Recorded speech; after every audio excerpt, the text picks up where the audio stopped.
Will interest rates crash the property market? I'm hearing this a lot for people, and it's just ludicrous when you start looking at the details. And I've jumped on. I just really wanted to talk a bit more about that. Hi, Dax Stanley.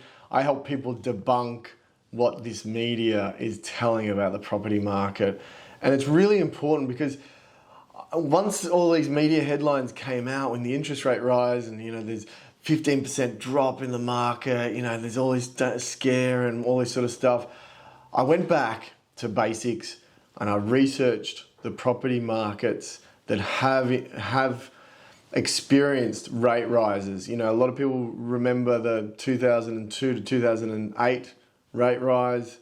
I think it went from around 6%, up to 9.5%. And I went back 50 years to see a number of rate rises and see what happened to the property market then. What the information I got out of 50 years of detailed historical data was just too good not to share.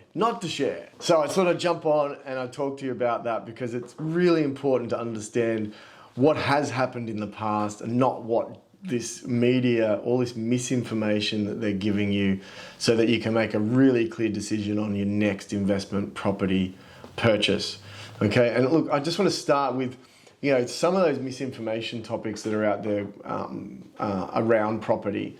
And there's a couple of things that you need to be aware of about the misinformation cycle, but the key things that we're seeing is the boom is over, prices are falling. It's completely wrong. And it's just amazing. The floods that happened in Brisbane are going to crash the property boom in Brisbane. It's still going. Interest rates, like I said, 15% drop. We saw, the property market's going to crash. We're seeing it everywhere in the media. Sensationalism. That's clickbait. They just want to get you and get your attention. I even saw the other day the Ukrainian war is going to drop the property market by 15 to 20%. I mean, the Ukraine war has been going on for a very long time. Amazing, just unbelievable. Even like the exodus trend, moving out of the capital cities, is caused by COVID. Yes, there has been an increase during COVID to do that, to move regional. But the exodus has been happening for a long time. The population of Sydney's been reducing for a very long time. So, yeah, really, really interesting stuff. So look, let me dive into a couple of things. Firstly, misinformation cycle. So, there's some organizations that have been producing press releases to a whole lot of media outlets, and they want free publicity for their brand, and it's not their motivation to help the public at all, okay? The media picks these up, rewrites the press release into an article, puts a clickbait heading on it, and they just want to get your attention, grab it. They don't care. They just want, sensational negativity, which is the way they do it. And they really get onto that. And then the thing that you get is these consumers absorb this information, absorb the headlines and the sound bites, and they think it's credible because it's from a major media outlet. They believe that. And they assume the author's an expert. They're just taking a press release from a company that wants some branding. And they don't realize that the headline is a lie. And then they base their decisions on it.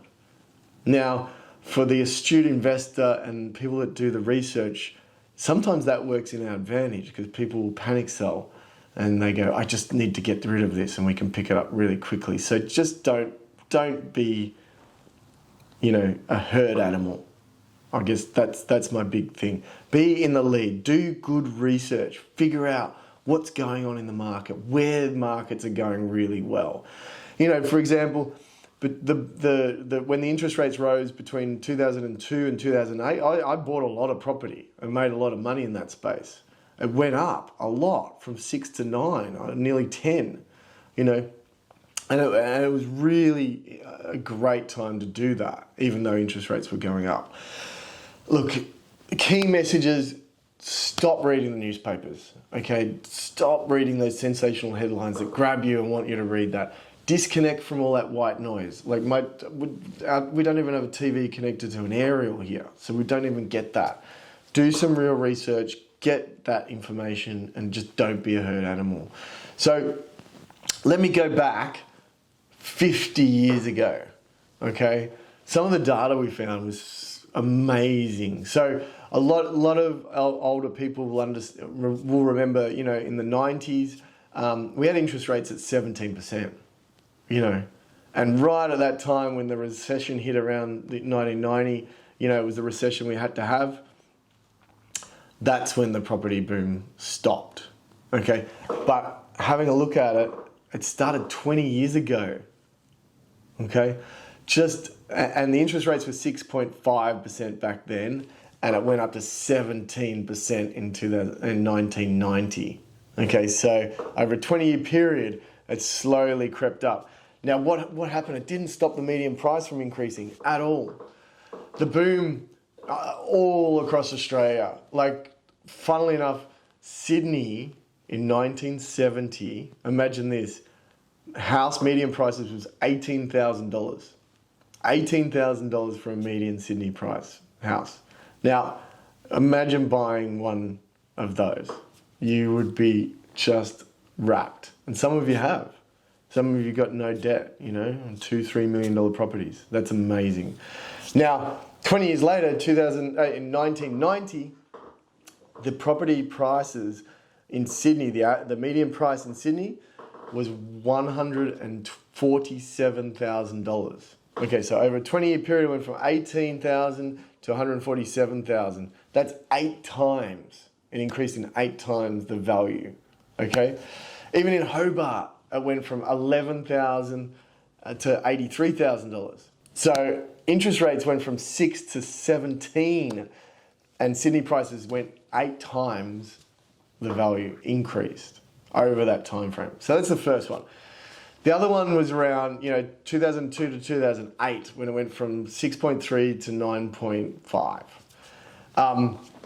The median price in, you know, over 100 cities and towns doubled in that time frame, including 6 of the major capital cities. Okay, so looking at those stats, do you think our small interest rate rise and maybe a couple more is going to affect this boom significantly? You know, some of the rate rise, some of the increases around the country between 2002 and 2008, like Cairns went up 147%.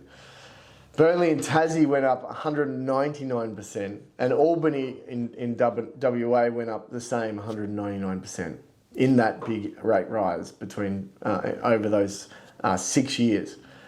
Massive increases. So really, you want to do your research. You want to make sure that this is working really well. Now let's talk about today's day and age. Today's market, there are some good media outlets out there that are producing some data.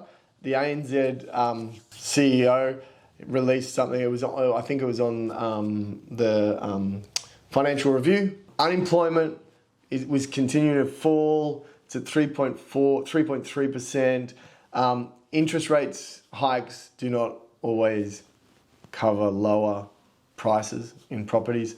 They're expecting, you know, a moderate correction compared to the rapid rises in prices recently over the last 2 years.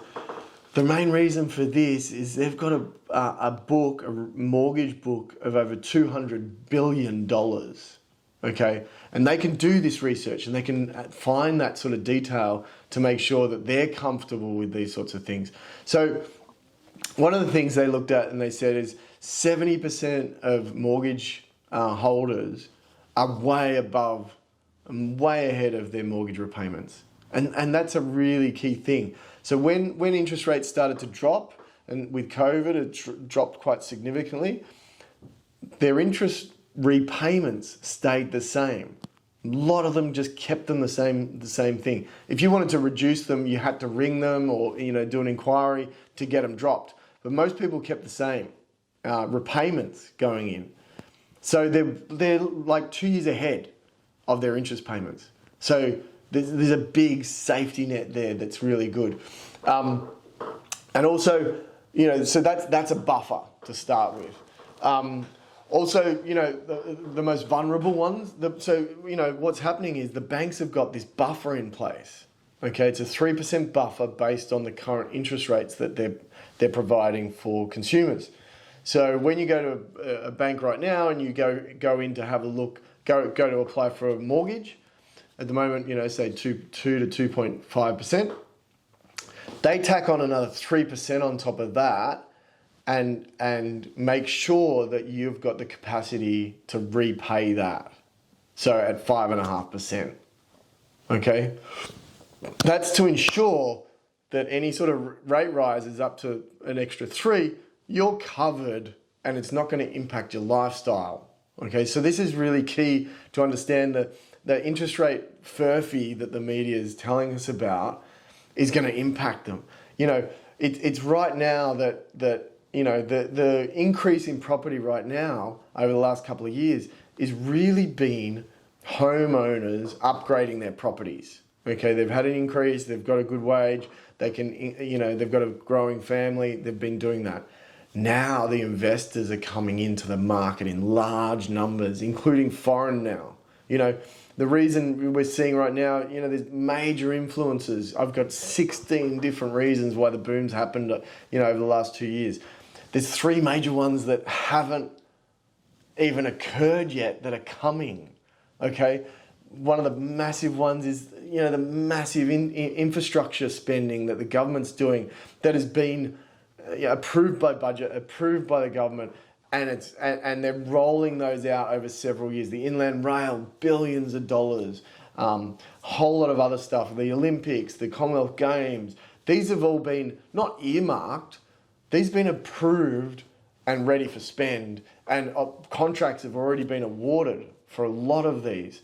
So massive spend across the country, which is just going to bring in, you know, skilled migrants. We'll talk about that in a second.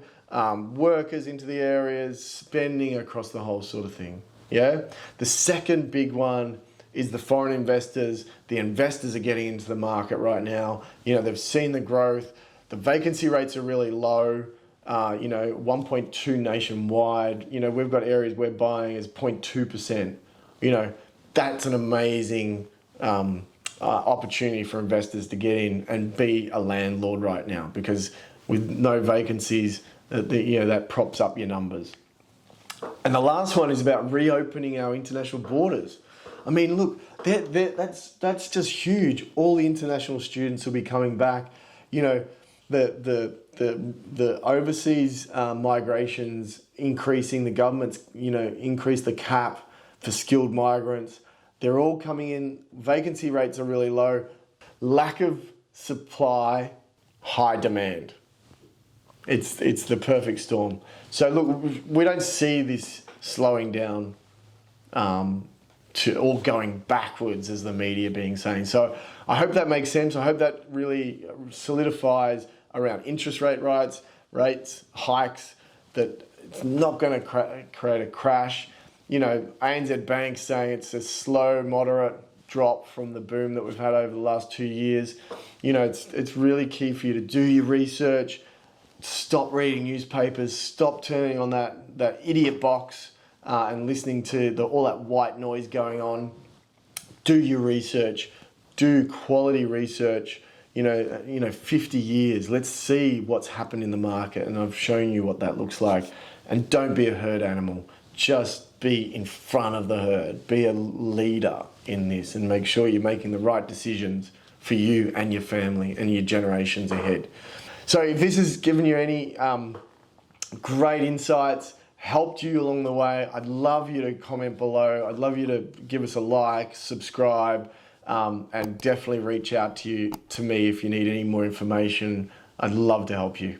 Thank you.